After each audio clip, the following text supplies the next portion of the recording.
Start किया जाए।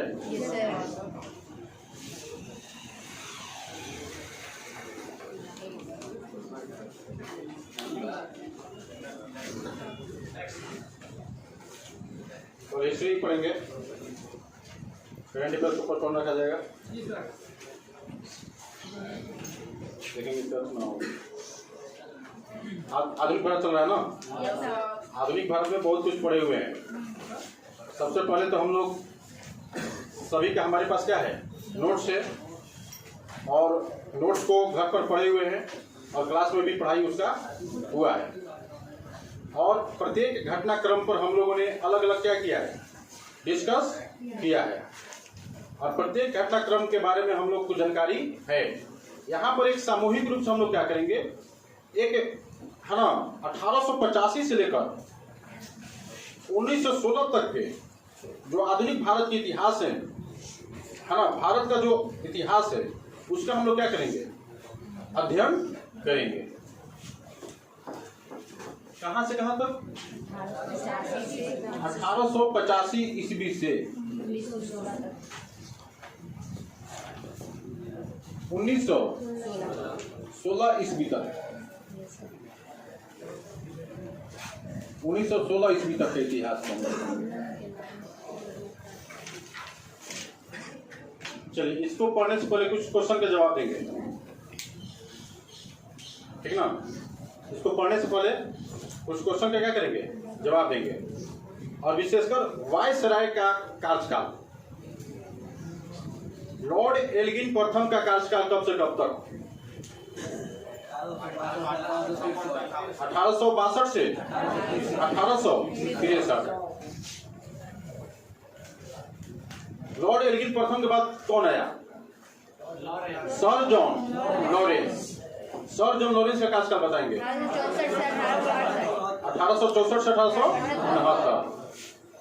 Sir John Lawrence के बाद कौन आया, लॉर्ड मेयो। लॉर्ड मेयो का कार्यकाल 1869 से 1872। लॉर्ड मेयो के बाद कौन आया, लॉर्ड नॉर्थ ब्रुक। कब से कब तक, 1872 से 1876। लॉर्ड नॉर्थ ब्रुक के बाद लॉर्ड लिटन। कब से कब तक, 1876 से 1880। लॉर्ड लिटन के बाद लॉर्ड रिपन। कब से कब तक, 1880 से 1884। लॉर्ड रिपन के बाद लॉर्ड डफरिन। कब से कब तक, 1884 से 1888। लॉर्ड डफरिन के बाद लॉर्ड लैंसडाउन। कब से कब तक, 1888 से 1893। लॉर्ड लैंसडाउन के बाद लॉर्ड एल्गिन द्वितीय। कब से कब तक, 1894 से 1899। उसके बाद लॉर्ड कर्जन। कब से कब तक, 1899 से 1905। लॉर्ड कर्जन के बाद लॉर्ड मिंटो द्वितीय। कब से कब तक, 1905 से 1910। और उसके बाद कौन आता है, लॉर्ड हार्डिंग द्वितीय। कब से कब तक, 1910 से 1916। और यहाँ तक हम लोगों ने क्या किया है, यहीं तक पढ़ना है। और एक और वायसराय का नाम बताएंगे। उसके बाद कौन आया, यानी लॉर्ड हार्डिंग द्वितीय के बाद लॉर्ड चैम्फोर्ड। 1916 से लेकर 1921 तक, ठीक ना। इस क्रम में देखेंगे कि 1885 से लेकर 1916 ईस्वी तक का जो डेट लिखा गया है, ये कहां से कहां तक के घटनाक्रम है।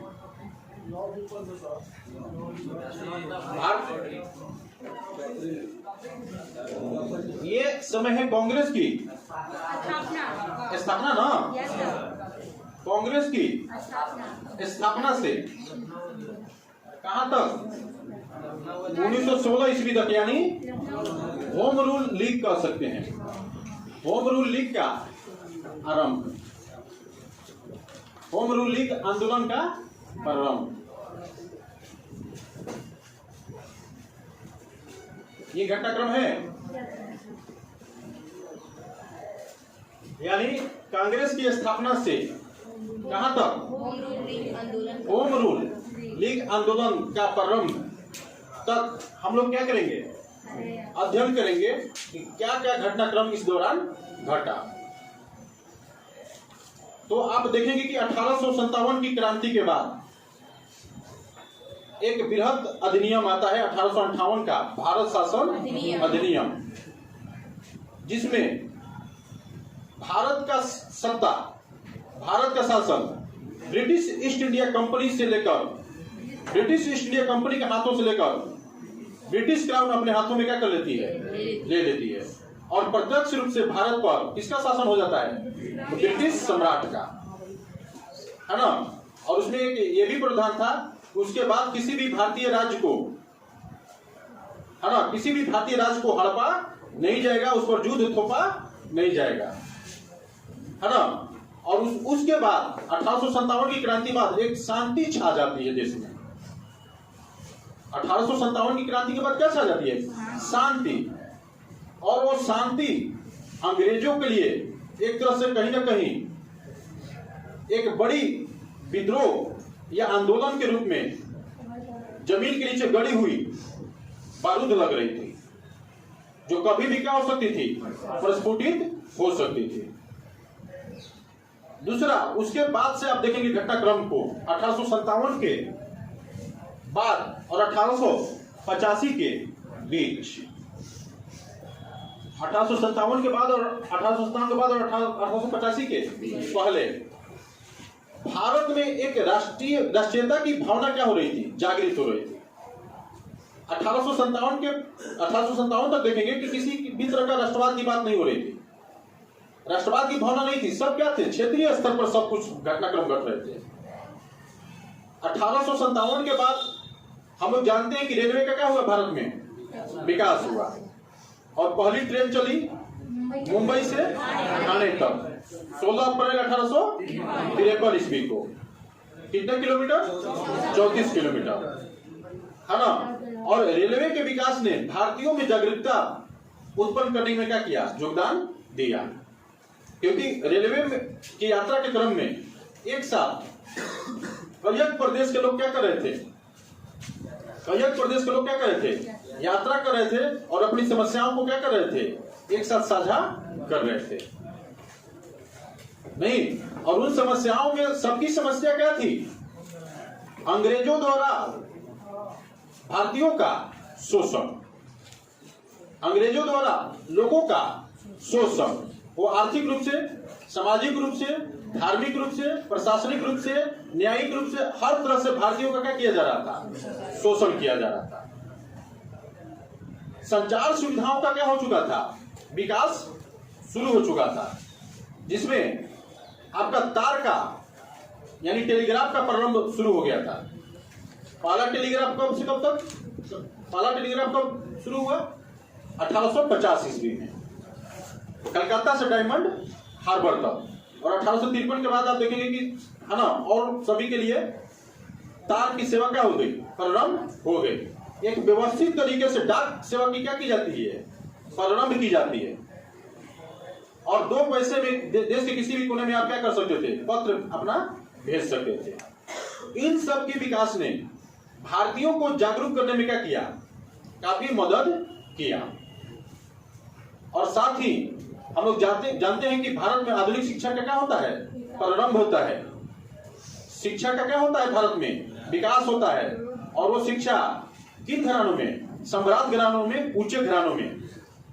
और वहां के बच्चे अंग्रेजी मीडियम में क्या होते हैं, शिक्षित होते हैं और फिर पढ़ने के लिए कहाँ जाते हैं, इंग्लैंड और जो इंडिया में जो बढ़िया कॉलेज वगैरह थे उसमें स्टडी करते हैं।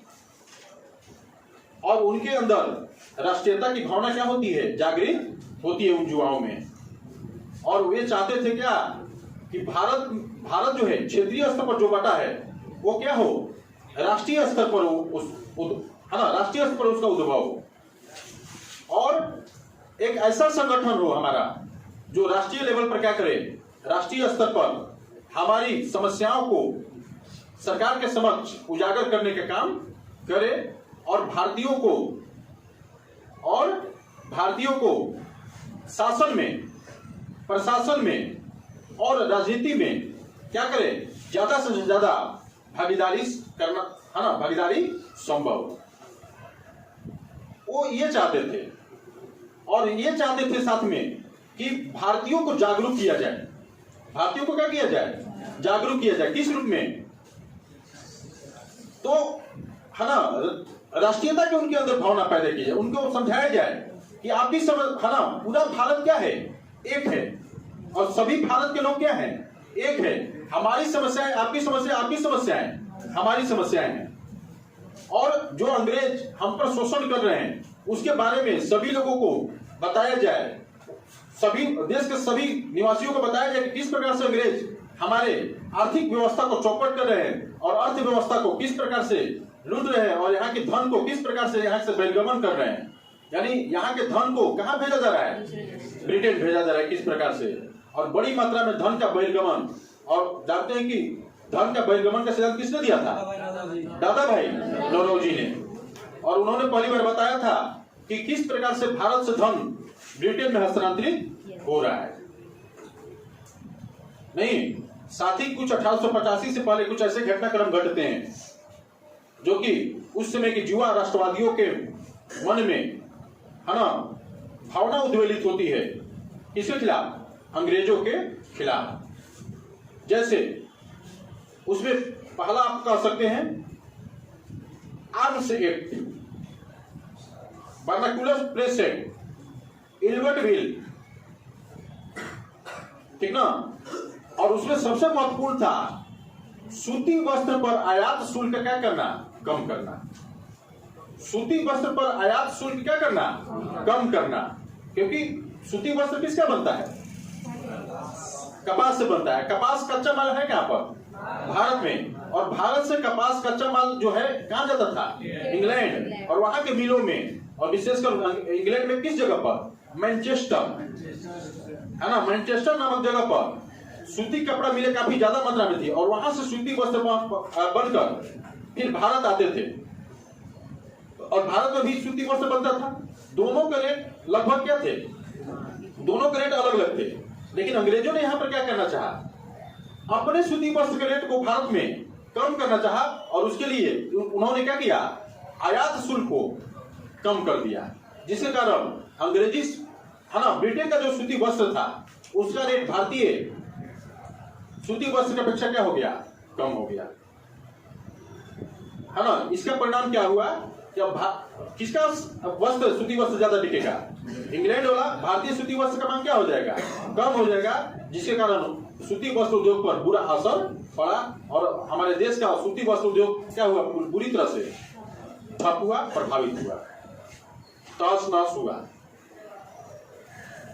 इसके खिलाफ में, है ना, आवाज उठाने की बात युवा राष्ट्रवादियों ने की।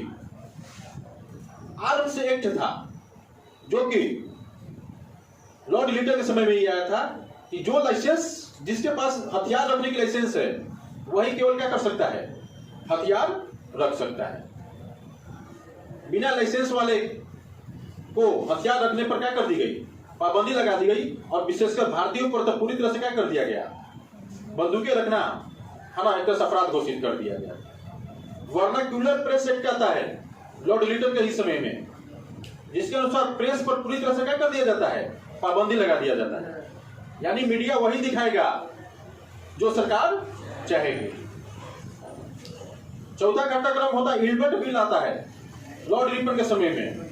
इल्बर्ट बिल वो क्या कहता है कि इल्बर्ट बिल के अनुसार इल्बर्ट बिल कहता था कि भारतीय जो न्यायाधीश हैं, जो भारतीय न्यायाधीश हैं, वो यूरोपियन व्यक्तियों के अपराधों को, जो यूरोपियन लोगों के जो आपराधिक मुकदमा है उसकी भी सुनवाई भारतीय जज कर सकते थे, भारतीय न्यायाधीश कर सकते थे। इसमें यह बात लाया गया। यानी नस्लीय भेदभाव को एक तरह से क्या करने के लिए? समाप्त करने के प्रयास किए गए एक तरह से यहाँ पर इल्बर्ट बिल के द्वारा। यानी किसी प्रकार का भेदभाव नहीं, भारतीय न्यायाधीश भी क्या कर सकते थे? भारतीयों का भी मुकदमा देख सकते थे, और अंग्रेजों को और अन्य यूरोपीय लोगों के आपराधिक मुकदमों को भी क्या कर सकते थे? देख सकते थे। इसका पूरी, है ना, पुरजोर विरोध हुआ। कहां? यूरोप में, इंग्लैंड में। और इसके, है ना, इतना जो पुरजोर विरोध हुआ कि अंग्रेजों को क्या करना पड़ा? ये इल्बर्टविल अंग्रेजी प्रशासन को वापस लेना पड़ा। और अब क्या हो गया, पुनः पहली वाली व्यवस्था, यानी भारतीय न्यायाधीश केवल किसका केस देखेंगे, केवल भारतीयों का, यूरोपियनों का केस नहीं सुनो, यूरोपियनों का केस का सुनवाई नहीं करेंगे। इससे भारतीयों के मन में क्या हुआ, क्षुब्ध पैदा हुआ। भारतीयों के मन में क्या पैदा हुआ, एक तरह से असंतुष्टि पैदा हुआ अंग्रेजों के खिलाफ। भारतीय सिविल सेवा में भारतीयों के प्रवेश को रोकने के लिए उम्र सीमा को 21 वर्ष से घटाकर क्या कर दिया गया, 19 वर्ष कर दिया गया। 21 वर्ष से कितना कर दिया गया, 19 वर्ष कर दिया गया, ताकि भारतीय इसमें प्रवेश न करें। इन सारी घटनाओं का उस समय के जो राष्ट्रवादी युवा थे, जैसे सुरेंद्रनाथ बनर्जी, दादा भाई नौरोजी, व्योमेश चंद्र बनर्जी, फिरोज शाह मेहता, आनंद मोहन बोस, गोपाल कृष्ण गोखले, ये सारे है ना, इसके अलावा बाल गंगाधर तिलक, लाला लाजपत राय, बिपिन चंद्र पाल, अरविंद घोष, ये उस समय के ये है ना युवा राष्ट्रवादी थे। उनके मन मस्तिष्क पर ये सारी घटनाएं उनको उद्वेलित अंदर से कर रही थी कि भारतीयों को इसके खिलाफ क्या किया जाए, जागरूक किया जाए और उनको बताया जाए कि हमारे ऊपर किस प्रकार से अंग्रेज शोषण कर रहे हैं। लेकिन इसके लिए राष्ट्रीय स्तर पर एक संगठन का अभाव उनको नजर आ रहा था, जो राष्ट्रीय स्तर पर इन समस्याओं को क्या कर सके, उठा सके। और इसके प्रयास में वे सबसे पहले किसकी जरूरत महसूस करते हैं, एक संगठन का। तो चूंकि प्रारंभ में राष्ट्रीय स्तर पर ऐसा नहीं हो सकता, एक संगठन नहीं आ सकता था, तो वे सारे लोग अपने अपने स्तर से क्या करते हैं, संगठन की स्थापना करते हैं। जैसे सुरेंद्रनाथ बनर्जी और आनंद मोहन बोस ने 1876 ईस्वी में इंडियन एसोसिएशन की क्या करते हैं, स्थापना करते हैं। किसकी स्थापना, इंडियन एसोसिएशन की क्या करते हैं, स्थापना करते हैं। कब, 1876 ईस्वी में। कौन कौन, सुरेंद्रनाथ बनर्जी, आनंद मोहन घोष। उसी तरह से मद्रास में मद्रास महाजन सभा की क्या होती है, स्थापना होती है युवाओं द्वारा। बंबई प्रेसिडेंसी एसोसिएशन की स्थापना होती है कहाँ, बंबई में, है ना। बंबई प्रेसिडेंसी एसोसिएशन की स्थापना होती है कहाँ, बंबई में। लेकिन ये सब कैसे स्तर पर है, क्षेत्रीय स्तर पर है। लेकिन भारतीयों को क्या चाहिए, राष्ट्रीय स्तर पर एक संगठन चाहिए। और इस दिशा में अंग्रेज भी प्रयासरत थे कि भारतीयों को क्या होना चाहिए, एक राष्ट्रीय स्तर पर एक संगठन होना चाहिए, जहां पर वो पूरे देश से प्रतिनिधि वहां पर जुटे और अपनी अपनी समस्याओं को क्या करे, बताए, और है ना, और उन समस्याओं को पता हम लोगों को चले, और ये ना है ना, और ये पता चले कि कहां पर विद्रोह की भावना क्या हो रही है, सुलग रही है, और उस विद्रोह को पहले ही से हम क्या कर जाएं, समझ जाएं, और उसको फिर क्या कर दे, उसको दबाने की बात हम लोग करें। अंग्रेज भी दबे मन से क्या चाहते थे, भारतीयों को एक राष्ट्रीय स्तर पर क्या हो, संगठन हो, जो किस आधार पर, किस सिद्धांत पर कार्य करे, सेफ्टी वाल्व के सिद्धांत पर। हाँ, सेफ्टी वाल्व के सिद्धांत पर, यानी अंदर से क्या हो रहा है, जानते हैं ना कि जब शांति होती है तो वो शांति हो सकता है कि अंदर अंदर क्या कर रहा हो, सुलग रहा हो, और कभी भी क्या हो, विस्फोट कर जाए। तो अंग्रेजों को ये है ना, कहीं ना कहीं मन में ये शंका थी कि जो ये शांति दिखाई दे रहा है 1857 के बाद, किसी प्रकार के विद्रोह वगैरह नहीं हो रहे हैं, एकदम बिल्कुल भारत में क्या है, शांति है, तो कहीं ना कहीं हो सकता है कि उस शांति के है ना अंदर कहीं विद्रोह का गुबार ना उठ पड़े, है ना, उस शांति के अंदर है ना विद्रोह का गुबार ना फूट पड़े। वो चाहते थे कि एक ऐसा संगठन है जो क्या करे, वो हमको पहले ही बता दे, क्योंकि अलग अलग देशों से प्रतिनिधि वहां पर जुटेंगे और अपनी अपनी समस्याओं को क्या करेंगे, बताएंगे, और ये भी बताएंगे कि यहाँ पर ये विद्रोह, वहां पर वो विद्रोह वगैरह वगैरह। तो अंग्रेज उसको पहले ही से कांग्रेस माध्यम से क्या करेंगे, जान जाएंगे, है ना। और ये युवा राष्ट्रवादी भी चाहते थे कि हमारे पास क्या हो, अखिल भारतीय लेवल पर एक संगठन है और इस कड़ी में हम लोग देखते हैं वो है ना, राष्ट्रीय स्तर पर जो संगठन है उनकी सोच, उनकी आशा और उनके है ना आगे के आंदोलन को क्रियान्वित करने का काम कौन करता है? किसकी स्थापना होती है? कांग्रेस की स्थापना होती है। कब? डेट क्या है? 28 दिसंबर 1885 ईस्वी को किसकी स्थापना होती है? कांग्रेस की स्थापना होती है। कहां पर? मुंबई में। किस जगह पर? गोकुलदास तेजपाल संस्कृत कॉलेज में। प्रथम अध्यक्ष कांग्रेस के प्रथम अध्यक्ष व्योमेश चंद्र बनर्जी। कांग्रेस के प्रथम अध्यक्ष कौन? व्योमेश चंद्र बनर्जी। और संस्थापक किसको माना जाता है? ये वो ह्यूम को। कितने प्रतिनिधि फर्स्ट अधिवेशन में भाग लिए? बंबई अधिवेशन में जो पहला है ना कांग्रेस के संस्थापक, जो कांग्रेस का जो क्या हुआ, स्थापना हुआ बंबई में 1885 ईस्वी में 28 दिसंबर को, उसमें कितने प्रतिनिधि भाग लिए थे देश भर से? 72 प्रतिनिधि। कितने प्रतिनिधि? 72 प्रतिनिधि भाग लिए थे। और कांग्रेस के संस्थापक कौन? ये वो ह्यूम, जो कि एक अंग्रेज ही थे और वे है ना भारतीय सिविल सेवा के अधिकारी थे, पूर्व अधिकारी। और है ना, और कहा जाता है कि कांग्रेस जो है, कांग्रेस के स्थापना के समय वायसराय कौन? कांग्रेस के स्थापना के समय वायसराय कौन? Lord Dufferin. और कहा जाता है कि कांग्रेस किसके दिमाग की उपज थी? लॉर्ड डफरिन के दिमाग की उपज थी। और है ना, लॉर्ड डफरिन ने यानी अंग्रेजों ने ह्यूम के माध्यम से एक अखिल भारतीय लेवल पर क्या करते हैं? कांग्रेस की स्थापना करवाते हैं, ऐसा कहा जाता है। ठीक ना? और कांग्रेस किस रूप में काम करेगा अंग्रेजों के लिए? सेफ्टी वॉल्व के रूप में, है ना। यानी वो उनका चाहत ये थी, वो ये मानते ये थे कि भारतीयों द्वारा जो अशांति है, विद्रोह की भावना है, उसको समय रहते हमको क्या हो जाएगा? पता चल जाएगा।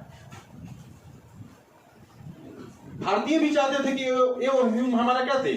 साथ दे। और वो है ना, और वो चाहते थे कि तड़ित चालक के रूप में वो काम करे। तड़ित चालक का सिद्धांत,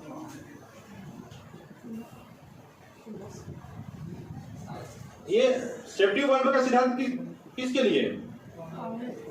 अंग्रेजों के लिए। अंग्रेज है ना कांग्रेस को किस रूप में यूज करना चाहते थे? सेफ्टी वॉल्व के रूप में। जबकि भारतीय ये वो ह्यूम को किस रूप में यूज करना चाहते थे? तड़ित चालक के रूप में।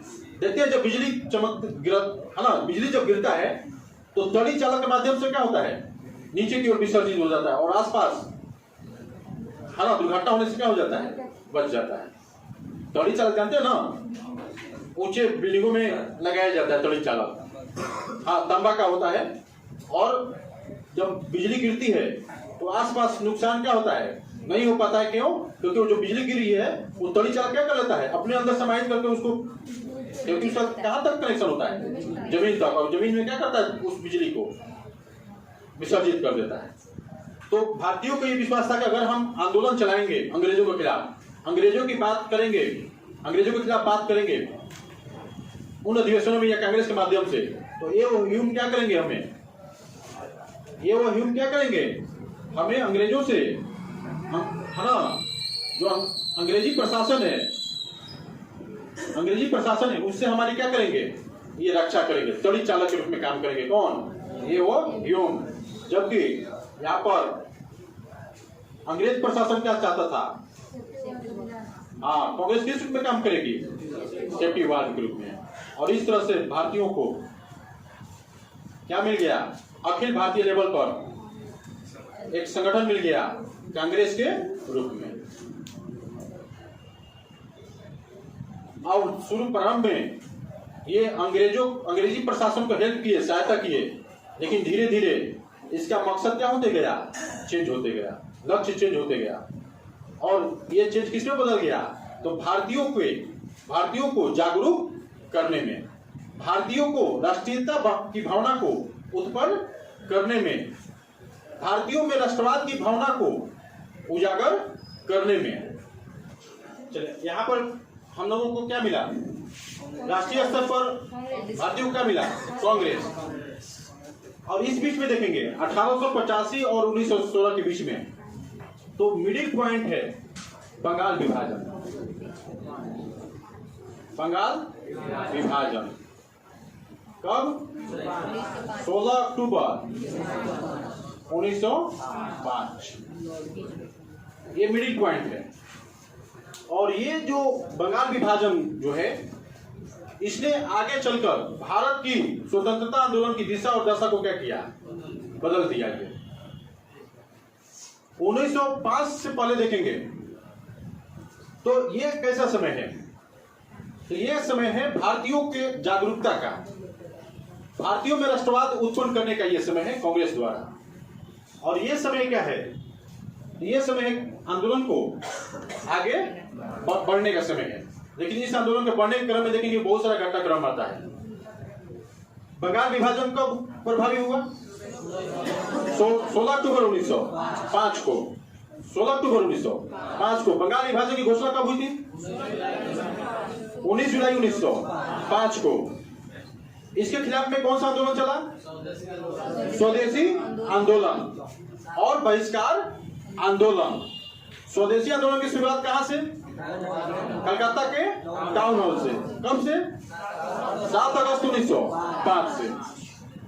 और इस क्रम में आगे देखेंगे कि जिस दिन 16 अक्टूबर 1905 को बंगाल विभाजन क्या होता है? प्रभावी होता है, उस दिन पूरे बंगाल में शोक दिवस मनाया जाता है। और इसने बंगालियों में इतना एक तरह से क्या किया?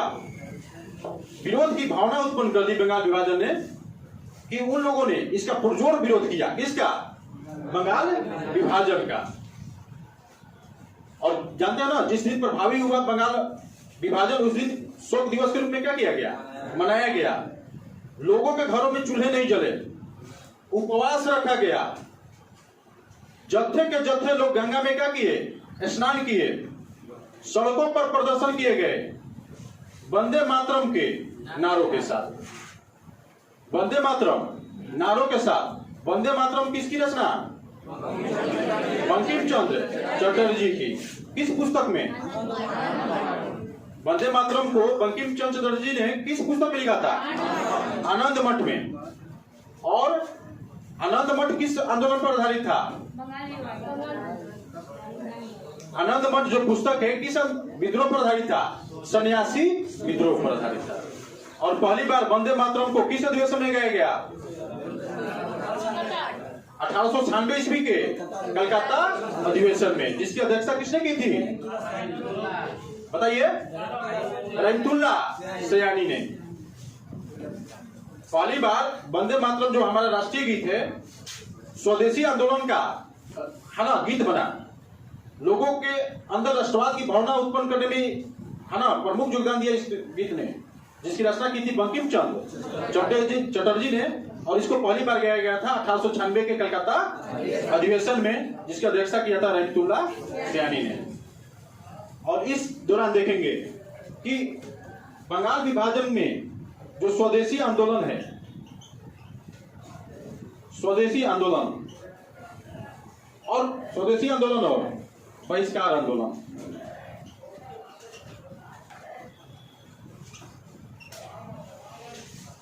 ये स्वदेशी आंदोलन और बहिष्कार आंदोलन जो था, ये कैसे चले, इस पर जो नेताओं में था ना, जो नेताओं में ये बहस का विषय बन गया।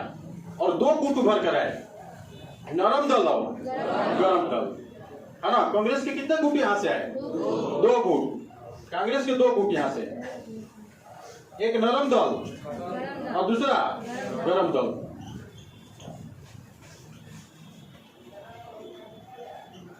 नरम दल में कौन कौन हो गए? सुरेंद्रनाथ बनर्जी हो गए, गोपाल कृष्ण, गोखले हो गए, फिरोज शाह, मेहता हो गए, है ना। और इसमें गरम दल में लाल पाल, लाला लाजपत राय हो गए, बाल गंगाधर तिलक हो गए, बिपिन चंद्र पाल हो गए, अरविंद घोष हो गए। इसमें सुरेंद्रनाथ बनर्जी, दादा भाई नौरोजी, है ना, गोपाल कृष्ण, गोखले, फिरोज शाह, मेहता, है ना। इसके अलावा और भी बहुत सारे नेता। और इस पर इन दोनों में मतभेद उत्पन्न हो गया कि स्वदेशी आंदोलन और बहिष्कार आंदोलन किस प्रकार से चलाया जाए, उसका स्वरूप क्या हो। ये स्वदेशी आंदोलन मतलब क्या, स्वदेशी को अपनाया जाए, और बहिष्कार आंदोलन मतलब क्या, अंग्रेजी वस्तुओं का बहिष्कार किया जाए।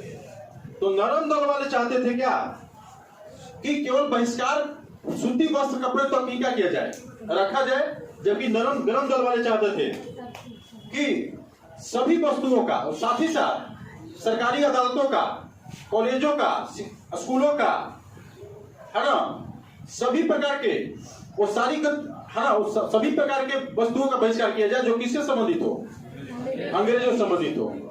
ये चाहते थे कि केवल बंगाल तक ही सीमित रहे स्वदेशी आंदोलन। ये चाहते थे कि पूरा इंडिया में ये फैले स्वदेशी आंदोलन। इसको लेकर मतभेद उत्पन्न हो गया, और ये मतभेद जाकर उजागर हुआ कब, 1907 ईस्वी के सूरत अधिवेशन में, जिसमें क्या हो गया, नरम दल और गरम दल में विभाजन हो गया, फूट पड़ गया, जिसकी अध्यक्षता किसने की थी, रासबिहारी घोष ने की थी। उसके पहले देखेंगे कि 1905 में किस अधिवेशन में स्वदेशी आंदोलन को, है ना, किस अधिवेशन में स्वदेशी आंदोलन का प्रस्ताव पारित हुआ था, तो 1905 ईस्वी का बनारस अधिवेशन में। उसके बाद अगला अधिवेशन कहाँ होने वाला था, अगला अधिवेशन कांग्रेस का कलकत्ता में हुआ 1906 ईस्वी में, जिसकी अध्यक्षता किसने किया, दादा भाई नौरोजी ने। और 1905 के बनारस अधिवेशन का अध्यक्षता किसने किया था, गोपाल कृष्ण गोखले ने। 1906 के कांग्रेस अधिवेशन की अध्यक्षता किसने किया कलकत्ता में, दादा भाई नौरोजी ने। और 1907 में कहां पर अधिवेशन हुआ, सूरत अधिवेशन, ठीक ना। और सूरत अधिवेशन में जैसे ही ये फुटमत हुआ, अंग्रेज तो यही तो चाहते थे, है ना, सबसे पहले उन लोगों ने क्या किया, बंगाल का विभाजन करके, क्योंकि बंगाल उस समय देखेंगे तो केवल आज का पश्चिम बंगाल नहीं, आज का बांग्लादेश, आज का पश्चिम बंगाल, बिहार, उड़ीसा, झारखंड, ये सब बंगाल थे, और बहुत बड़ा क्षेत्र था ये, जिसमें हिंदू और मुसलमान दोनों मिलाकर कम से कम आबादी, लगभग आबादी थी 8 करोड़। उस समय इन सबको मिलाकर पूरे बंगाल की आबादी कितनी थी, लगभग 8 करोड़। और उसमें हिंदू और मुसलमान दोनों थे, और दोनों, है ना, अंग्रेजों का क्या कर रहे थे, मिलकर प्रतिरोध कर रहे थे। और पूरे भारत में अंग्रेजों के खिलाफ जो स्वर का बिगुल बज रहा था, वो कहां पर बज रहा था, बंगाल में। अगर बंगाल की बात करें तो आप देख सकते हैं मैप में,